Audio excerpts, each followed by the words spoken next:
As the field of candidates running for president grows, the efforts to differentiate themselves is becoming increasingly more difficult.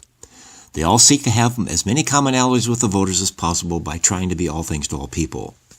The logic behind this approach may be sound but unworkable. If you stand for everything, you actually stand for nothing. The only common theme is who can give away the most money to the people who didn't earn it. This is classic for this socialistic movement. Way too many people fail to realize that the redistribution of wealth is unsustainable because they quickly run out of people with money. The common way to justify their position is to ask, what would Jesus do because he had compassion for the less fortunate? In looking at the teachings of Jesus, he said each of us must help our fellow man and have compassion. He never told anyone to go to Caesar for a handout. He taught that we should do this individually. The thinking that the government should give away more money so that there will be fewer poor people in the world won't eliminate poverty.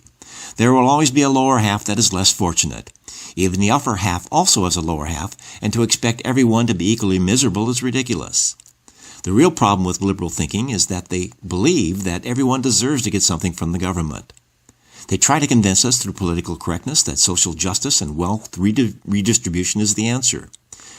The only satisfaction poor people will get is this satisfaction of making the more fortunate suffer. The less fortunate will still be poor after they elect someone preaching this propaganda. They think since we live in a democracy, they can vote to force the rich to comply, regardless of it being fair. This infection is spreading through our public schools, churches, and getting our lawmakers elected who believe in this sort of vacuous thinking.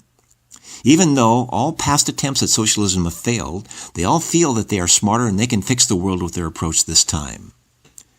It is common knowledge that Christian churches' attendance has been falling for over the past 50 years.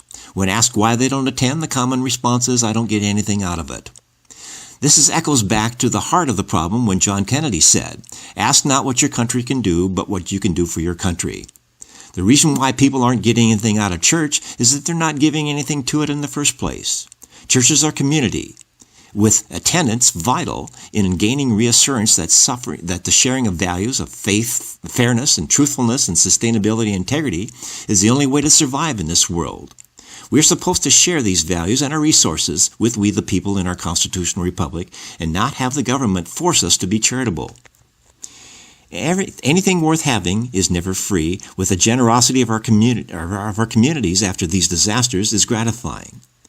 This gives hope that right will prevail, and the hope that a majority of our society will still believe in economic freedom and hard work and live with the core values that is the only way to make the world a better place.